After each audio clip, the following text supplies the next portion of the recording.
Germanton Hospital pioneers in world-class orthopedic cardiology and multi-specialty care. Top 3 in Hyderabad, top 10 in South India. Attapur, Hyderabad. నేను మొన్న చోటా గారి ఇంటికి వచ్చినప్పుడు మీరు కూడా వచ్చారండి. అవును. అక్కడ కాస్ట్యూమ్ డిజైనర్ ఉన్నారు. ఉమ్. ఏదో ఒక స్పెషల్ సాంగ్, ఒకప్పుడు ఐటెం సాంగ్ అనేవాళ్ళు, ఇప్పుడు స్పెషల్ సాంగ్ అయిపోయినాయి. చెప్పాలంటే నిజంగా స్పెషల్ సాంగే అన్ని సినిమాలలో, ఎందుకంటే స్టార్ హీరోయిన్స్ కూడా ఇష్టపడి మరీ చేస్తున్నారు. అవును. వాటి వాల్యూని పెంచారు చెప్పాలంటే. వల్గారిటీ ఉండదు. ఏం కావాలి ఒక ఫ్యాన్కి, అది మాత్రమే అక్కడ చూపిస్తున్నారు.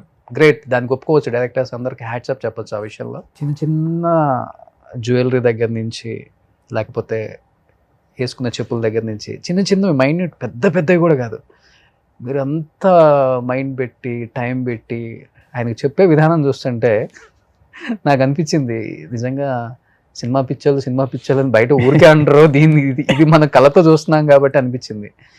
అంత బాగుండిపోతుంది ఆ స్పెషల్ సాంగ్. ఎక్కడ లోకంలోనే ఉంటుందా, సత్యలోకంలో? అది మీ స్క్రీన్ మీద చూడొచ్చు.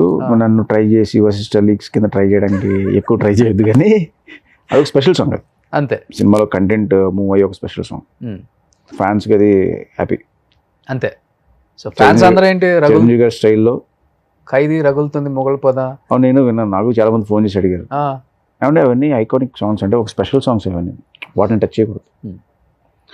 ఆట కావాలా పాట కావాలా అన్నారు, రగులుతుంది మొగలు పోదా అన్నారు. ఇలాంటి రకరకాలుగా. అంటే రగులుతుంది మొగలు పోదా ఎందుకు వచ్చింది అంటే, ఈ సాంగ్కి మేము తీసుకున్న అమ్మాయి మౌని రాయ్ అవును అన్నప్పుడు, ఆ అమ్మాయి నాగిని అని చెప్పి ఫేమస్ సీరియల్ చేసింది అమ్మాయి. చేసింది.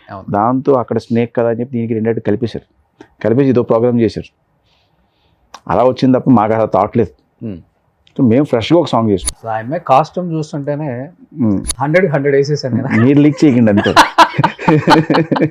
నేను కాస్ట్యూమ్ చూస్తేనే అన్నాను, కాస్ట్యూమ్ ఎలా ఉంటుందో చెప్పలేదు. అదే మీరు చెప్పింది కూడా అదే, ఎలా ఉండబోతుందో చెప్తున్నాను, ఎలా ఉండదో చెప్పలేదని చెప్పి. కానీ ఒప్పుకోవచ్చు అండి, ఇప్పుడు కథలో దమ్ముంది, అసలు ఎలా ఉండబోతుందో చెప్పడంలో తప్పులేదు. ఫ్యాన్స్ ఎక్సైటెడ్ గా ఉంటారు డెఫినెట్ గా. నేను కొత్తగా ఏదో నేను ఏమి బ్రేక్ చేసి ఏం చెప్పలేదు. మీరు రాజమౌళి గారి సినిమాలు తీసుకోండి, రాజమౌళి గారు ద డే 1 ఓపెనింగ్ రోజు నాకు కథ ఇదేం చెప్పేస్తారు. చెప్తారు ఆయన. ఇప్పుడు ఏగ సినిమా ఉంది, ఏగ సినిమాలో ఒక మనిషి చనిపోయి ఏగలోకి వెళ్ళిన తర్వాత కథ ఏంటి అనేది ఏగ అన్నారు. అలాగే మగధీర మళ్ళీ ఇద్దరు పుడితే ఏంటి అని చాలా క్లియర్గా ఏమి దాయకుండా చెప్పేశారు. త్రిబుల్ ఆర్ ఉంది రీసెంట్గా, త్రిబుల్ ఆర్ కూడా ఇద్దరు స్వతంత్ర పోరాట యోధులు ఒక ప్లేస్లో కలిస్తే వాళ్ళ కథ ఏంటి అన్న. ఓకే. సో అది ఓపెన్గా చెప్పేసినప్పుడు పెద్ద కన్ఫ్యూజన్ ఉండదు, వేరే ఎక్స్పెక్టేషన్స్ ఉండవు. ఓకే, వీళ్ళు ఈ కథలో ఉన్నారు కాబట్టి. లేకపోతే వాళ్ళు వేరే ఏదో ఇమాజిన్ చేసి ఇక్కడికి వస్తే ఇది బౌన్స్ అవుతుంది. సో ప్రిపేర్ చేయడమే. ఎందుకంటే అది చెప్పడం వల్ల అడ్వాంటేజ్ తప్ప లాస్ అయితే లేదు. ఎందుకంటే దానికన్నా బెటర్ ఎలిమెంట్స్ మన కథలో ఉంటాయి కాబట్టి వాళ్ళని ఎగ్జైట్ చేస్తే నా స్ట్రాంగ్ ఫీలింగ్. ఎగ్జాక్ట్లీ. ఇంత జర్నీలో ప్రతి డౌట్ కూడా టెస్ట్ మెసేజ్ పెట్టి ఆయన చూడాలన్న ప్రేమతో పరిగెత్తుకుంటా జూబ్లీ హిల్స్ ఇంటికి ఎక్కువ మీ కారే కనబడుతుంది అక్కడ అనే టాక్ ఉంది. కాబట్టి ఈ జర్నీలో ఆయన దగ్గర నుంచి రియల్ లైఫ్లో ఇది ఉపయోగపడుతుందిరా, నాకు నేర్చుకోవచ్చు, ఇది కదా జీవితం అంటే, ఎంత ఉన్నా కానీ ఇలా కదా ఉండాల్సింది, ఎంత ఉన్నా ఒదిగి ఉండాలంటే ఈయనే కదా పర్ఫెక్ట్ ఎగ్జాంపుల్ అనిపించిన సిచ్యువేషన్స్ చాలానే ఉంటాయి ఆ ఇంట్లో. ఆయన చూసినప్పుడు కానీ, సూర్యకాంత్ చూసినప్పుడు కానీ, లేకపోతే చరణ్ చూసినప్పుడు కానీ, మేబీ పవన్ కళ్యాణ్ గారు మీరు చెప్పే టైంలో ఆయన వస్తుంటే ఆయన చూసినప్పుడు కానీ, ఓవరాల్గా మెగా ఫ్యామిలీని చూసినప్పుడు ఏం నేర్చుకున్నారు మీరు? అంటే ఫస్ట్ చిరంజీవి గారి టైమింగ్ అండి. అంటే ఆయన పంచువాలిటీ. ఓ టైం చెప్పారంటే ఒక సెకండ్ అటు ఇటు లేకుండా పర్ఫెక్ట్గా టైం ఉంటారు. ఓకే. మన టైంని మేనేజ్ చేయగలిగితే, టైంని ఫాలో అవ్వగలిగితే మిగతా ఆటోమేటిక్గా సెట్ అయిపోతాయి. టైం పంచువాలిటీ ఉండాలి, ఒక టైమే. ఎస్.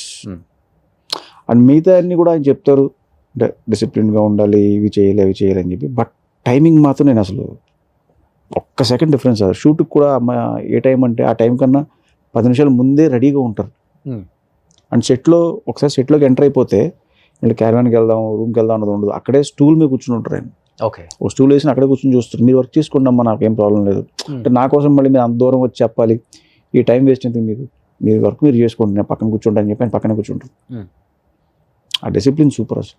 ఓకే. ఇప్పుడు ఆల్మోస్ట్ చిరంజీవి గారితో వర్క్ చేసిన అందరు టెక్నీషియన్స్తో నేను ఇంటర్వ్యూస్ చేస్తున్నాను. 80s, 90s, 2010, 20 వరకు కూడా ఆల్మోస్ట్ అందరు టెక్నీషియన్స్ 24 క్రాఫ్ట్స్. అందరికన్నా నేనే. వాళ్ళందరూ ఏ టెక్నీషియన్ అయినా కానీ చెప్పేది ఏంటంటే చిరంజీవి గారికి డూపులు నచ్చవు. అవును. ఆయన డూప్ చేస్తే ఒప్పుకోడు. 1కి 4 సార్లు అయినా కానీ ఆయనే టేక్ తీసుకొని చేస్తారు. ఈవెన్ లైట్స్ పెట్టినప్పుడు కూడా ఆయన ఫాస్ట్గా వెళ్ళిపోయే మూమెంట్ అంటే ఈ లైట్ రిఫ్లెక్ట్ సరిగా పడలేదు చూడండి కెమెరాలో కూడా చెప్పేంత టాలెంట్ ఉంది ఆయనకి అని మాస్టర్స్ చెప్పారు, కొరియోగ్రాఫర్స్ చెప్పారు, డైరెక్టర్స్ కూడా చెప్పారు. ఇప్పుడు మరి ఆయన డూప్ పెట్టండి అని అడుగుతున్నారా, లేకపోతే అసలు డూప్ వద్దు ఏం లేదని ఇప్పుడున్న యంగ్ హీరోస్కి ధీటుగా సెట్లో యుద్ధం చేస్తున్నారా? అసలు ఆయన డూపు ఇవన్నీ అసలు పట్టించుకోరు బాడీ డబుల్ గురించి. అది ఏం చేయాలి చూస్తారు ఫస్ట్. మాస్టర్ అసిస్టెంట్ చేసి చూస్తారు. చూసిన తర్వాత ఓకే బయటకు వచ్చింది పైన వెళ్తారు. 90 feet నుంచి రోప్ వేసుకుని ఆయన ల్యాండ్ అయ్యారని చూసాడు. నాకు భయం వేసింది. 90 feet నుంచి ఒక రోప్తో ఓకే ఆయన కిందకి ల్యాండ్ అవుతారు. ఓ ఓకే ఇది చూసినప్పుడు నాకు భయం వేసేది. అమ్మో ఏంట్రా బాబు ఎలా అవుతుంది ఏమవుతుంది, రోప్స్ కదా మన చేతిలో ఉండవాయి. ఓకే ఏదైనా అటు ఇటు అయితే ఏంటి, ఈ టెన్షన్స్ రన్ అవుతాయి ఫస్ట్ మనకి. స్క్రీన్ మీద చూడడానికి బాగుంటుంది ఈయన దూకినప్పుడు. బట్ ఆ పైనుంచి ఆయన దూకుతున్నప్పుడు ఆ ఎక్స్ప్రెషన్తో ఆ ప్రాపర్ ల్యాండింగ్ ఆయన హ్యాట్స్ ఆఫ్. 90 వచ్చి ల్యాండింగ్ కూడా అలానే వచ్చి ల్యాండ్ అవ్వాలి కింద. ఓ 82 feet అది చెప్తుంటే విన్నా. బావగారు బాగున్నారులో కూడా ఆయన బంగీ జంప్ చేశారు కదా. చేశారంట అవును. Bungee jump. అది దాదాపు ఏదో 500 దాకా ఉంది అవును. ఫీట్ అని అన్నారు. అప్పుడు అది మనకు పెద్ద ఫ్యాంటసీ. అది మీకు ఎందుకు కర్రా పై ఆ విషయాలు. ఆ తర్వాత బాగా ఫేమస్ అయింది అది. తర్వాత ట్యాంక్ బండ్ దగ్గర కూడా అది చిన్నది పెట్టేవారు. సుమన్ టీవీలో మీ పర్సనల్ అండ్ బిజినెస్ ప్రమోషన్స్ కోసం కింది నెంబర్కి కాంటాక్ట్ చేయండి.